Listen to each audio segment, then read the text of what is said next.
Hi. Last time we have seen the step 1 of the IUPAC nomenclature system. How to give the IUPAC names त्याच्यामधली step 1 पाहिली होती. Step 1 structural formula, मग त्याच्यामधले कार्बनची straight chain मधले मोजायचे, parent alkane त्या straight chain मध्ये किती कार्बन आहे त्याच्यानुसार ठरवायचा आणि मग डबल बॉन्ड आणि ट्रिपल बॉन्ड बघून मग त्याच्यानुसार त्यांचे नाव लिहायचे. That will be our parent number. Okay, that is the name of the parent. Okay, now it is second step. So if the structural formula contains a functional group, if the structural formula contains the functional group, replace the last letter E from the parent name by the condensed name of the functional group as the suffix. As the suffix म्हणजे phrase after. मग आता जर समजा तिथे functional group जर लागलेला असेल, okay, पॅरेंटचं name तर लिहिलेलं आहे आपण स्टेप 1 नुसार. ओके, मग पॅरेंट मध्ये आपल्या सर्व शेवटी तर ईज येणार आहे. सिंगल बॉन्ड असो, डबल बॉन्ड असो की ट्रिपल बॉन्ड असो, alkane, alkene, alkyne, E is there. मग तिथे जर फंक्शनल ग्रुप दिलेला असेल तर तो ई काय करायचा, ई काढून टाकायचा. फक्त पॅरेंट मधला ई काढायचा. मग तो अल्केन असो, अल्कीन असो की अल्काइन असो. Methane, ethane, ethene, ethyne. Okay, ethane, ethene, ethyne यांच्यापैकी सर्वात शेवटचा ई काढायचा आणि जो फंक्शनल ग्रुप दिलेला आहे त्यासाठी आपल्याला कंडेन्स नेम दिलेला आहे आणि मग ते कंडेन्स नेम त्या ईच्या जागेवर लावून टाकायचं आणि ही झाली आपली step 2. So we have to replace the E of the parent alkane आणि मग जो फंक्शनल ग्रुप अटॅच आहे त्यासाठी जो कंडेन्स नेम दिलेला आहे ते कंडेन्स नेम तिथे लावायचं. E ला रिप्लेस करून याला सफिक्स म्हणतात कारण फ्रेज आफ्टर आपण पॅरेंटच्या नंतर लावत आहे. पण याला एक्सेप्शन आहे. जेव्हा हॅलोजन्स असतात फंक्शनल ग्रुप म्हणून halogens, it is chloro, bromo, iodo. Okay, म्हणजे क्लोरीन असेल, ब्रोमीन असेल किंवा आयोडीन असेल तर all these are the halogens. हे जर हॅलोजन जर असतील तर मग वी हॅव टू प्रिफिक्स आणि मग तिथे ई ने रिप्लेस करावं लागेल. हे फक्त एक्सेप्शन समजायचं. पॅरेंटचं नेम जे लिहिलं होतं तेच राहील आणि फक्त अलीकडे त्याच्या पूर्वी लागून जाईल. से फॉर एक्झाम्पल आता इथेन असेल तर क्लोरो इथेन होईल. ओके, मग इथिनला जर ब्रोमीन अटॅच असेल तर ब्रोमो इथिन होईल आणि जर समजा आयोडीन अटॅच असेल तर कशाला, इथाइनला, इट इज आयोडो इथाइन होईल.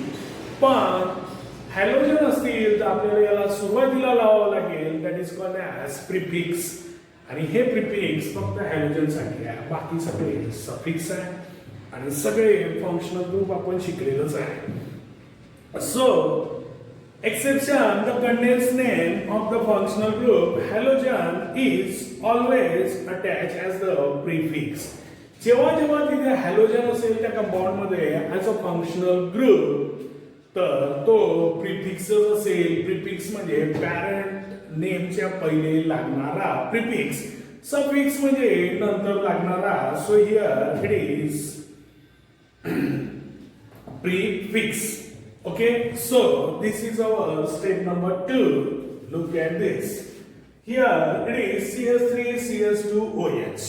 Okay, आता सरळ आपल्या लक्षात आलेलं आहे OH, that is alcohol group is there. It is alcohol group is there आणि अल्कोहोलचा कंडेन्स फंक्शनल ग्रुप आहे OL. ओके, हा झाला फंक्शनल ग्रुप OH आहे आणि त्याचं कंडेन्स नेम काय आहे तर OL.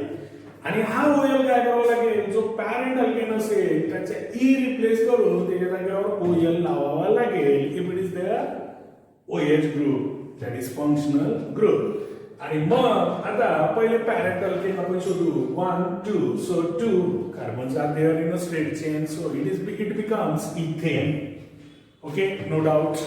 आणि आपली स्टेप 2 काय सांगते की जो फंक्शनल ग्रुप असेल त्याचं कंडेन्स नेम लिहायचं.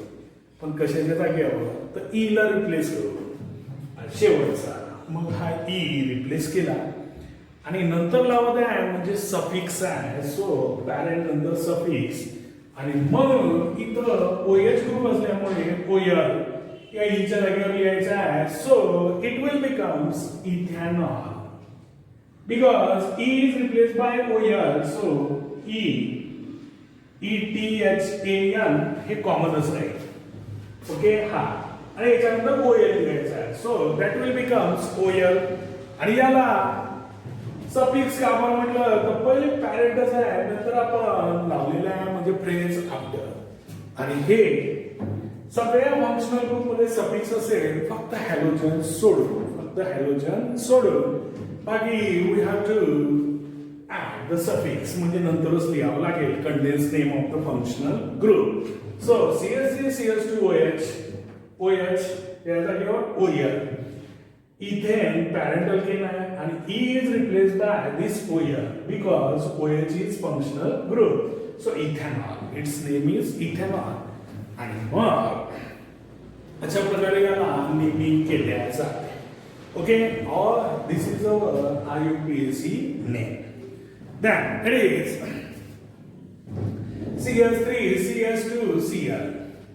So here functional group is Cl, that is chloro.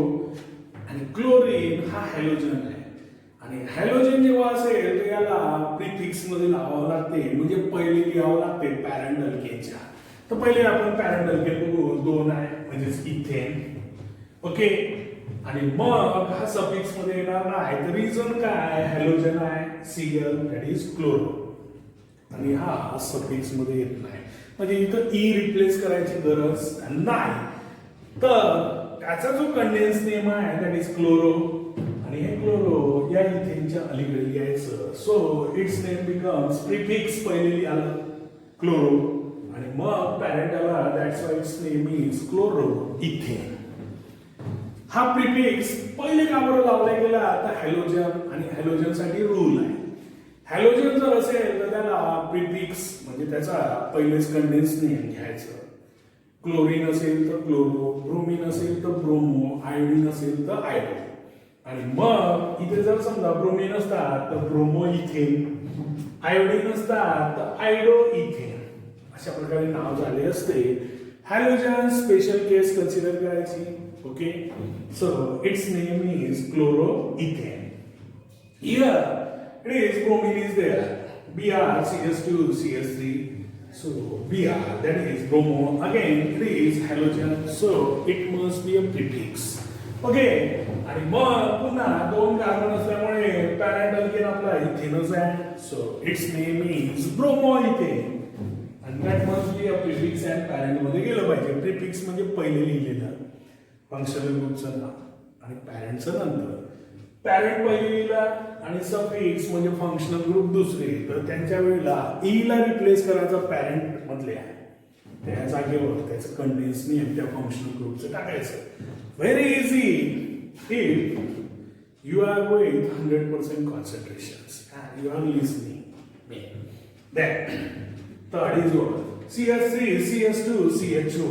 This CHO is aldehyde groups. CHO is aldehyde groups आणि मग हा CHO तर याला काय करत असते Al म्हणजे जो E आहे पॅरेंट अल्केन मधला त्या E ला रिप्लेस करायचा Al नी. So there should not be any sort of confusion regarding OH and CHO. OH मध्ये OL लावतात आणि CHO मध्ये Al लावतात. O आणि बऱ्याच जणांचे सारखे दिसतात तर इथे अशा प्रकारचा काही चान्स नाही घ्यायचा की सर हा माझा O होता A होता तर प्रॉपरलीच असलं पाहिजे. अल्कोहोल जेव्हा असेल तर OL, अल्डेहाइड जेव्हा असेल CHO तर AL, CHO AL, OL असेल तर अल्कोहोल. ओके आणि Al असेल तर aldehyde that is CHO. You have to remember this. आणि जेव्हा आपण फंक्शनल ग्रुप डिस्कस करत होते तेव्हा पण मी सांगितलं होतं. So here it is CHOAL. Okay आणि मग कार्बन मोजून घ्यायचे 1 2 3. So as there are 3 carbons in a straight chain including CHO मधला C. So its name is propane. Its name is propane. आणि मग हा E जो रिप्लेस करायचा Al ने, that becomes propanol. That becomes propanol. OL जर गेला तर प्रोपॅनॉल होते आणि हा फॉर्म्युला सुद्धा बदललेला असेल. इथं CS3 CS2 CS2 OH लागेल. तर म्हणून बरोबर लक्ष द्यायचं आणि जे आहे तेच लिहायचं. इथे सफिक्सच लागेल. Okay, CS3 COOH. आता OH COOH, this is our functional group. That is carboxylic acids. आणि मग जो E आहे, E च्या जागेवर OIC तर लिहायचा आहे, पण पुढे ऍसिड पण मेन्शन करायचा आहे. So condensed name is OIC acids. Again, count the number of the carbon atoms in a straight chain. So there are 2, including COOH carbon. Okay, so there are 2. As there are 2 carbon atoms, so parent is ethane. आणि मग COOH functional group असल्यामुळे तो E replace होईल कशाने? तर OIC ऍसिडनी. आणि म्हणून E च्या जागेवर OIC लागेल. So it will becomes ethanoic acid. So it will becomes ethanoic acid. अशा प्रकारचं त्याचं IUPAC name. Then it is 6 number CS3NH2. CS3NH2. This NH2 is amine. This NH2 is functional group and its condensed name is amine. Again, here is only one carbon, so it is methane. And again, we have to replace this E by amine, so it will become methanamine. It will becomes methanamine. बरोबर आहे. पहिले NH2 लागून आहे. NH2 म्हणजे amines. Okay, त्याचं condense name. आणि मग carbon मोजले तर एकच होता म्हणून मिथेन. आणि मग E रिप्लेस करून अमीन लावायचं होतं. That will becomes methanamine. That will becomes methanamine. Then it is 7 number. Then it is 7 number.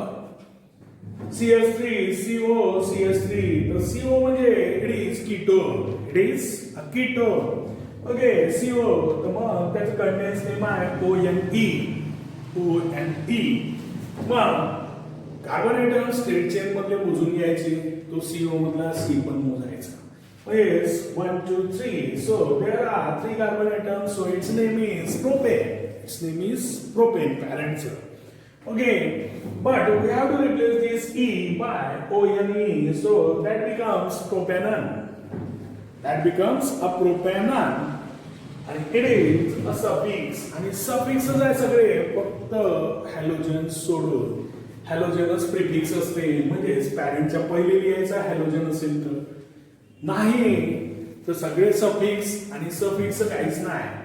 पॅरेंटच्या मधला ई काढून टाकायचा आणि मग जो फंक्शनल ग्रुपला कंडेन्स नेम आहे ते लावून द्यायचं. That is the name. That is the IUPAC name of the particular compounds. So this is the step number 2. आणि याला शांततेने जर समजून घेतलं तर सगळं समजते. नेक्स्ट लेक्चर मध्ये आपण स्टेप नंबर 3 पाहू. So till then bye.